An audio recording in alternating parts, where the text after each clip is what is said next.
accountable. Thank you, ma'am. Very good. Thank you. Very good. माननीय सदस्य Shri Asaduddin OBC जी।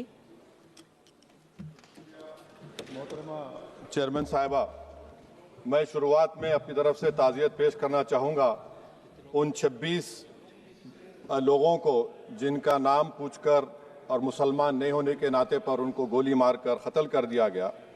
मैं ताज़ियत पेश करना चाहूँगा मौलाना इकबाल को, जो पूंछ के मदरसुल ज़ियाउल उलूम के मुदर्रिस थे, उस 5 साला लड़की मरियम को जिसको पाकिस्तान की शेलिंग में उसका पेट फट गया।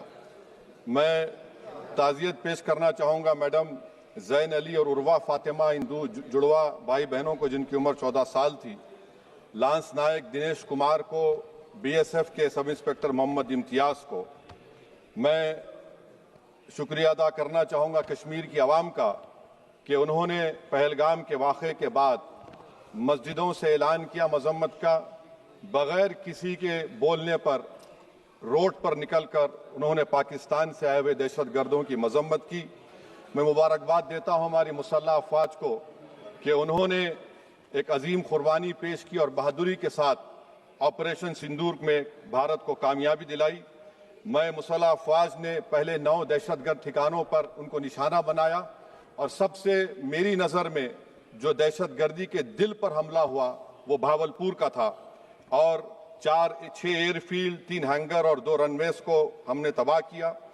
बाद में ऑपरेशन सिंदूर की कामयाबी की एक अहम वजह यह थी मैडम कि मुल्क में इत्तेहाद और इत्तेफाक पैदा हो गया था, एक यूफोरिया पैदा हो गया था, मगर अफसोस कि हुकूमत ने उसका फ़ायदा नहीं उठाया।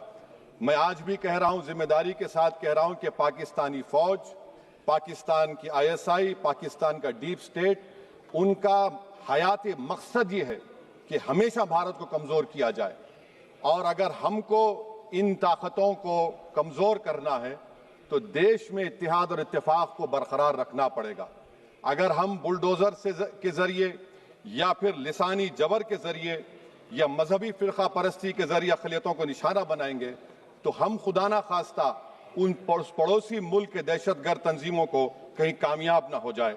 मैडम, मैं आपके सामने ये भी कहना चाहूँगा कि इत्तेहाद और इत्तेफाक इस मुल्क में जब मजबूत होगा तो हमको बैनुल-अक़वामी सतह पर दिखाने की ज़रूरत नहीं पड़ेगी। मैं आपकी तरफ से हुकूमत से चंद सवालात करना चाहूँगा कि वज़ीर आज़म ने कहा कि खून और पानी एक साथ नहीं बह सकते, आतंकवाद और बातचीत एक साथ नहीं हो सकती। तो मेरा सवाल आपके ज़रिए से वज़ीर आज़म और हुकूमत से ये है, फिर जिन इंसानों को बैसारा की वादी में मारा गया था, क्या आपका ज़मीर इस बात की इजाज़त देता है कि आप ट्रेड बंद कर दिए, पाकिस्तान का एयरक्राफ्ट हमारे एयर स्पेस में नहीं आ सकता, उनकी कश्ती हमारे पानी में नहीं आ सकती, ट्रेड खत्म हो चुका है डायरेक्ट इनडायरेक्टेड, आपका ज़मीर जिंदा क्यों नहीं है? किस सूरत से आप पाकिस्तान से क्रिकेट मैच खेलेंगे जब हम पानी नहीं दे रहे हैं? 80% पानी पाकिस्तान का हम रोक रहे हैं, ये कहकर के पानी और खून नहीं बहेगा, आप क्रिकेट मैच खेलेंगे? मैडम, मेरा ज़मीर तो गवारा नहीं करता कि मैं उस मैच को देखूंगा। क्या इस हुकूमत में इतनी हिम्मत है कि उन 25 मरने वालों को फोन करके कहे कि देखो हमने ऑपरेशन सिंदूर में बदला ले लिया, अब तुम पाकिस्तान का मैच देखो? बड़ी अफसोस की बात है मैडम, अकाउंटेबिलिटी किस पर है? पहलगाम किसने किया? 7.5 लाख हमारी फौज और सेंट्रल पैरामिलिट्री फोर्स है, ये कहां से 4 चूहे घुसकर हमारे भारत के नागरिक को मारे? अकाउंटेबिलिटी किस पर फिक्स होगी? LG पर फिक्स होगी तो LG को बरतरफ करिए, IB पर आती है तो एक्शन लीजिए, पुलिस पर आती है तो एक्शन लीजिए, मगर आप ये समझ रहे हैं कि ऑपरेशन कर दिया और हम खामोश लोग भूल जाएंगे। अकाउंटेबिलिटी फिक्स करना पड़ेगा। मैडम, डिटरेंस आपकी क्या है? आपने सर्जिकल स्ट्राइक किया, आपने बालाकोट किया, फिर ये पहलगाम हुआ, तो आपकी डिटरेंस की पॉलिसी नाकाम साबित हुई, कश्मीर की पॉलिसी नाकाम साबित हुई, 370 हटा दिया आपने एक रियासत को यूटी बना दिया और उसके बावजूद भी दहशतगर्द वहां पर पहुंच गए। तो और अफसोस मुझे इस बात का होता है मैडम कि पाकिस्तान को हम जानते हैं, पाकिस्तान और इजराइल इस पूरी दुनिया में एक फेल्ड स्टेट है और पाकिस्तान के आर्मी चीफ को, जिससे हमारे स्ट्रेटेजिक रिलेशनशिप, इसको अपना दोस्त कहते हैं, उस देश का प्रेसिडेंट उस शख्स को बुलाकर खाना खिलाता है अपने साथ जिसके भाषण से हमारे लोग मारे गए थे। तो क्या आपकी खारजा पॉलिसी कामयाब हुई? आप देख लीजिए। अच्छा, हमारे देश में एक ऐसी तंजीम है जिसका वजूद नफरत की बुनियाद पर और मजहबी अज़बियत को फैलाने के लिए बनाया गया।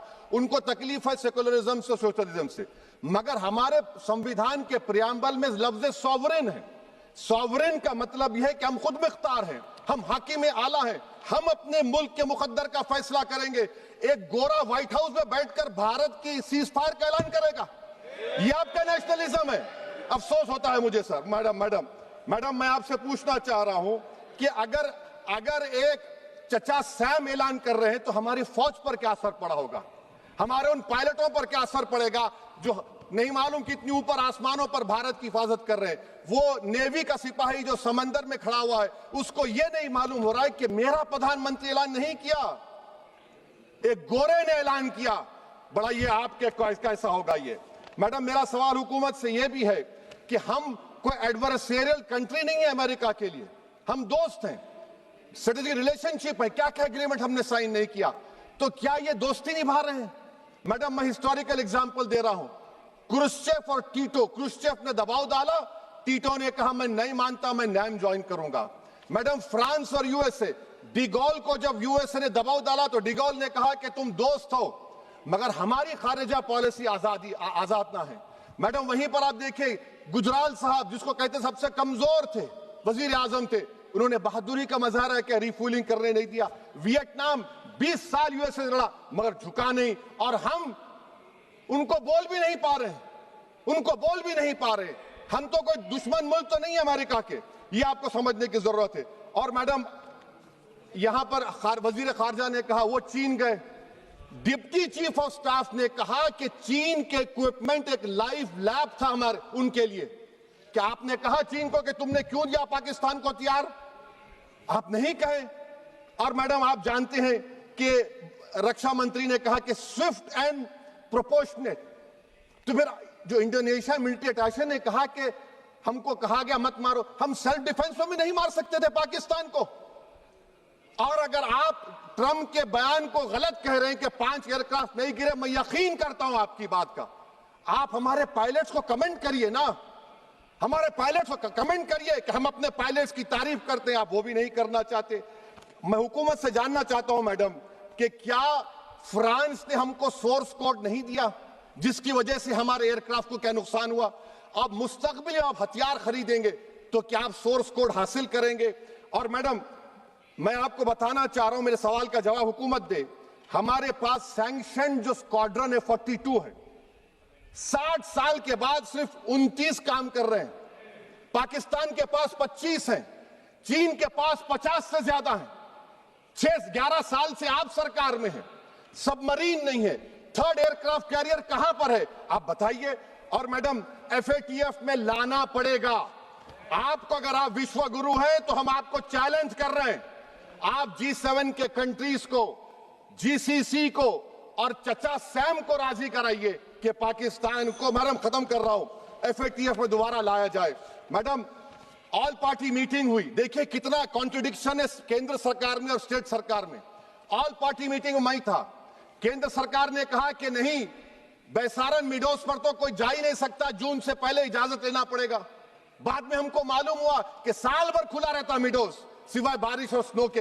ये कॉन्ट्रडिक्शन है केंद्र सरकार में। वहां पे मैं हुकूमत से मुतालबा करता हूं मैडम आपके जरिए से कि कौमी सिक्योरिटी को, नेशनल सिक्योरिटी को, खारिजा पॉलिसी को, फॉरेन पॉलिसी को राजनीति का मुद्दा मत बनाइए, राजनीति का मुद्दा मत बनाइए। ये हमारे मुल्क में मुफाद होगा, हमारे मुल्क के इत्तेहाद और एकजुटती को आप एक वोट का जरिया मत बनाइए। और मैं एक आखिरी बात पूछ रहा हूं मैडम, क्या चीन ने हमसे कहा था कि सीज फायर कर लो? और कैसे पाकिस्तान ने हमारे पायलट्स की बातों को सुना कि हमारा कम्युनिकेशन एनक्रिप्ट नहीं है? मैडम आखिर में मैं अपने शेर से इस अपनी बात को खत्म करूंगा कि अपने ही हाथों से सर अपना कटाना है हमें, मादर हिंद पे भेंट चढ़ाना है हमें। किस तरह मरते हैं एहरारे वतन भारत पर, ये तमाशा है जो दुनिया को दिखाना है हमें। ये मैं भारत की उस बहादुर फौज के नाम पे करता हूं, मुसल्ह फौज के नाम पे करता हूं। ये शेर कहने वाला कोई बीजेपी का नहीं था, ये शेर कहने वाले का नाम शेर था, शहीद अशफाकुल्लाह। मैं फिर से हुकूमत से कह रहा हूं, पाकिस्तान टेररिज्म करेगा, आप तैयार हो जाइए। आप चीन से मोहब्बत, कितना इम्बैलेंस हुआ ट्रेड का, कितना इम्बैलेंस हो रहा है चीन से। अच्छा, जब गलवान हुआ उस वक्त भी ट्रंप ने कहा था कि मैं बात करूंगा, हमने कहा नहीं बात करेंगे, जरूरत नहीं है। आज ट्रंप हमारे से पहले बोलता है। इज्जत नफ्स भी कोई चीज होती है, इख्तिदार में कोई यहां रहेगा कोई वहां रहेगा, मगर इख्तिदार में इकबाल होना चाहिए। बदबख्ती की बात यह है कि आपने इकबाल को खो दिया। बहुत बहुत शुक्रिया। माननीय सदस्य श्री के फ्रांसिस जॉर्ज जी।